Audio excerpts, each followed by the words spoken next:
My name is Sarah, and I'm 32 years old. 3 years ago, I divorced my ex-husband, Jason, due to his infidelity, but just recently, I got remarried. Thanks to my current husband, I'm enjoying life every day. However, being happy now sometimes brings back memories of the tough times. Jason used to act like he was the lord of the manor and treated me like a maid. Even though I was also tired from work, he dumped all the household chores on me. If even a single piece of trash was on the floor, he would yell at me, and he was never satisfied unless there were at least 5 dishes for a meal, leaving the food untouched if he felt I had cut corners in any way. I'll never forget the time he got mad at me for considering make-ahead meals as cutting corners. And then he would crunch on potato chips right after that. Of course, I was the one who had to clean up the crumbs that fell on the floor. Even when I protested, he would snort and say, "What's the point of a wife if she doesn't do the housework?" He kept belittling me with his words, and my self-esteem kept dwindling. He wasn't like this before we got married.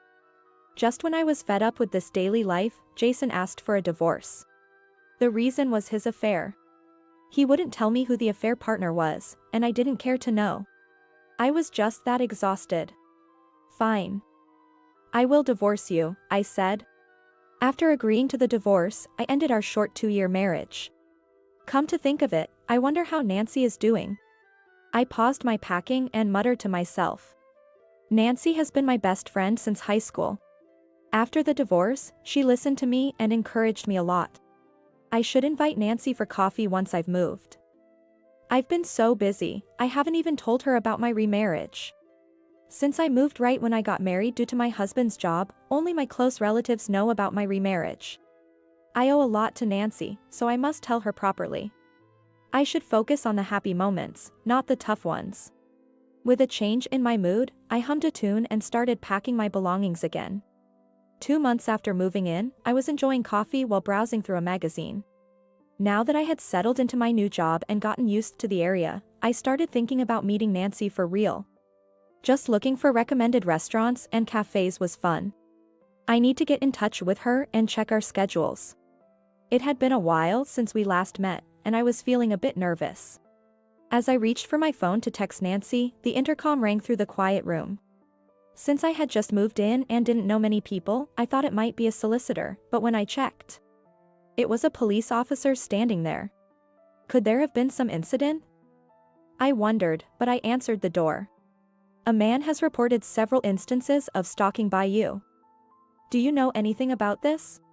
I was at a loss for words at such an unexpected inquiry. Apparently, the man had been receiving letters almost daily, filled with declarations of love, and other harassment suggesting romantic intentions. I told them there must be a mistake, as I had just moved to the area, but the complainant had specifically named me, forcing them to verify the claim. I asked who the complainant was, but the officer apologetically responded, "I'm sorry. We're just here to verify due to the repeated complaints. We can't disclose the complainant's name yet." I was puzzled by the statement, but I understood that the police officers were just doing their job. I reassured myself with that thought. After all, since I had done nothing wrong, I just needed to stay confident. In the end, they were convinced that I had just moved in and said, "If we find out anything, we'll come back to report to you." With those words, the police officer left. Afterwards, I dove onto my bed in the bedroom. I kicked my legs in the air and buried my face in the pillow, groaning. The eerie fact that someone had specifically named me brought an indescribable discomfort all over. Why? How come? It's scary, I pondered, and before I knew it, the day was starting to fade. I was thinking of contacting Nancy, but now I'm not in the mood for it anymore. Sighing deeply, I forced my heavy body up to clean the laundry. I was lost in thought about what had happened the day before. After the police left, I talked to my husband when he got home, and he reassured me that it must be some mistake. That helped me regain some energy, but as soon as my husband went to work and I was alone, the gloomy feelings crept back in. That's when it happened. There was a call on my phone from an unregistered number. I could have ignored it, but a bad feeling made me answer the call. "Sarah, long time no talk." I gasped at the familiar voice. It was my ex-husband, Jason. Hearing my silence, Jason sneered. "So, you still haven't admitted to stalking me?" I'm disappointed in the police. I told them to pin you down properly. Those words instantly made me realize that the incident from yesterday was Jason's doing. You're the one who made that bizarre report to the police, I accused. To my question, Jason simply said a yes, and continued with a baseless claim, you moved here because you still have feelings for me, right? Everyone around me is shocked. His usual overconfidence was infuriating, especially knowing he was probably smirking over the phone. And from his words, it seemed he was spreading rumors that I was stalking him. Me, stalking Jason? That's a joke. The painful memories of the past resurfaced, and I struggled to remain calm as anger rose within me. It's been 3 years since we divorced, what are you talking about? Besides, I'm remarried. Jason just laughed, as if my firm statement was a lie. If the police can't handle this, we'll have to settle it directly, he said, proposing a meeting to discuss. The location was a diner. Fine. I have nothing to hide, after all. Angry, I decided to respond to the summons and headed to the diner. Looking back, I regret acting so hastily. When I arrived at the diner, Jason was waiting at the entrance. He was wearing a suit that even I could tell was expensive, a change from the past. Sarah, haven't you become more beautiful? I could smell his cologne as Jason scrutinized me, making me uncomfortable. Cut it out, I said, frowning. Jason just shrugged. Still as charmless as ever, I see. Swallowing the words, mind your own business, I followed Jason inside. We headed to a table he had already reserved, and to my shock, there was someone unexpected sitting there. Nancy, why are you here? Yes, it was my best friend, Nancy, sitting there. Jason and Nancy exchanged smirks at my surprised reaction. Me and Nancy got hitched. Don't go getting jealous just because I look happy, he said, wrapping an arm around Nancy. On his wrist was an ostentatious luxury watch that looked out of place. Oh, this? I'm running my own company now. Thanks to Nancy, of course. After divorcing me, he got engaged to Nancy and, with her parents' help, started his own company. Apparently, the business is doing well and has become stable. To be honest, I couldn't care less about that. The word got hitched echoed in my ears. Nancy, knowing what I went through, married this man? I was bewildered. When you invited me to your wedding, I was shocked. How could someone as wonderful as Jason marry you? I've always disliked you, Sarah. Everyone was always talking about you, even though you weren't that cute. So I pretended to be your best friend, thinking I'd eventually bring you down. Nancy smiled unabashedly and said, every time I met Jason, we joked about how we got the order of meeting wrong. I felt nauseous seeing Nancy happily leaning on Jason. Nancy had been there for me after my divorce, listening silently to all I had gone through. She must have been listening with the same malicious grin she was wearing now. Nancy, with a smug expression, began her story. She confessed to falling in love with Jason at my wedding. She had secretly given him her contact details that day and made her move, and Jason quickly became smitten with her too. What was worse, Nancy had egged Jason on to mentally abuse me. No wonder Jason's personality seemed to change abruptly after we got married. I was oblivious to the fact that they had been enjoying my suffering all along. Nancy boasted, since you wouldn't give up, eventually it took about 2 years to get Jason. As if tired from all the talking, Nancy sipped her orange juice through a straw. It was too shocked to say a word to Nancy. Now, to the main point, can you stop following Jason around? I was surprised to see you the other day. But moving here just to stalk Jason after 3 years of divorce is creepy. Unlike you, we're enjoying a happy and loving marriage. So just give up already. From Nancy's tone, it seemed she had already guessed that I moved to this area after she saw me. Moreover, Nancy was convinced that I had moved here to stalk Jason. At this point, whether they believed me or not didn't matter. My mind was elsewhere. I was struggling not to lash out at them in anger.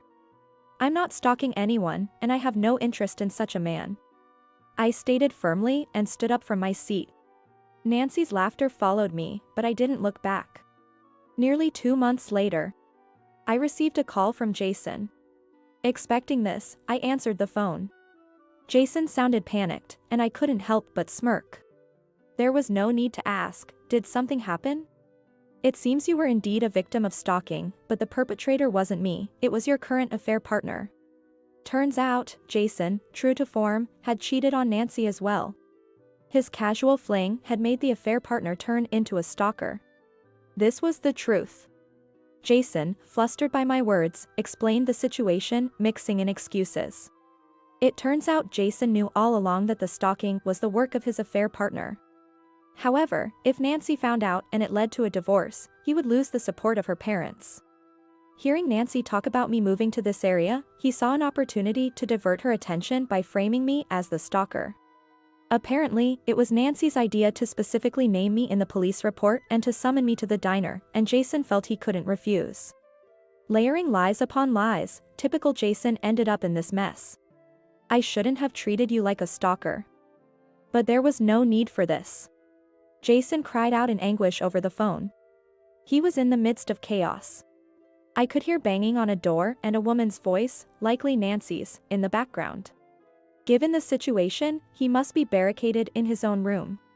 It's a pitiful sight. I merely told Nancy the truth as a favor to my former best friend, I said. What Jason referred to as this was probably me sending Nancy a certain photo. Along with a note saying, I'll be requesting damages, thank you. The photo showed Jason's current affair partner in the act of stalking and the two of them entering a hotel together. I was surprised you'd go to a hotel while being harassed, I said, incredulously. Jason responded, I had no choice. She threatened to go directly to Nancy and demand a divorce if I didn't meet her. The reason I had such photos at hand was all thanks to my husband. My current husband actually works as a detective. He had just opened his own office, and we moved to this area for that reason. But who would have thought his first case would involve my ex-husband? It's a complicated and somewhat guilty feeling. Within a month, my husband found the real stalker of Jason and also secured evidence of his affair. I couldn't be more grateful. Oh, by the way, I'll be suing you and Nancy for damages, I informed Jason. He let out a dumbfounded, what? You knew who the perpetrator was, yet you falsely reported me to the police for stalking? And then you spread that rumor around, how malicious. I pointed out. No. Jason struggled to find words, as I seized the moment to press further. Just when I thought I could finally forget our marriage. You've reopened old wounds. You will definitely pay for this.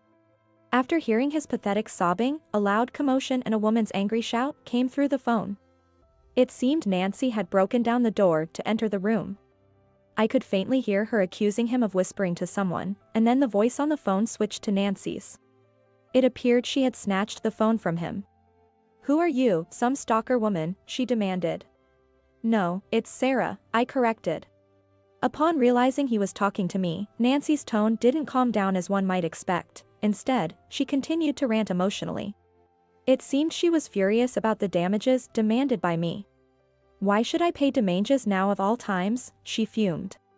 I relayed to Nancy exactly what the lawyer, recommended by my husband, had taught me. I was embarrassed so bad by the false rumor spread by Jason and Nancy. I've just informed Jason that I'll be suing you too for defamation, I added. Nancy was almost in tears. You money grubber. Don't take my happiness away, she cried. What goes around comes around, I replied coolly. She had targeted Jason out of jealousy and conspired against me. After the divorce, she pretended to be a good friend while secretly mocking me. I could never forgive them. I won't pay any damages, she declared defiantly. When I was summoned to the diner, I had a voice recorder in my bag. I turned it on for self-defense, but unexpectedly, I discovered that Nancy was the affair partner from my divorce 3 years ago. I had recorded everything, and even this phone call was being recorded. Regardless of what you say, you'll face the consequences of your actions, I stated firmly. If necessary, I would use these recordings as evidence to make Nancy and Jason pay. I included the lawyer's business card with the photos I sent you. Please communicate through him from now on. Without listening to Nancy's rebuttal, I hung up the phone. With the click of the call ending, I felt like I had finally closed the chapter on my divorce from 3 years ago. thanks to the lawyer introduced by my husband, I managed to get nearly the desired amount of damages from Jason and Nancy. Nancy was disowned by her family after the damages issue came to light, and a stalker confronted Jason's company, exposing the affair. Consequently, Jason lost his social standing and the support of Nancy's parents. Even now, it seems Jason and Nancy are having a tough time dealing with the affair partner turned stalker. My husband consoled me, "You've had a rough start since we moved. I want to cherish this kind-hearted my husband who still offers me a gentle smile despite the trouble I caused him this time. I look forward to enjoying the peaceful times that have finally arrived, together with him."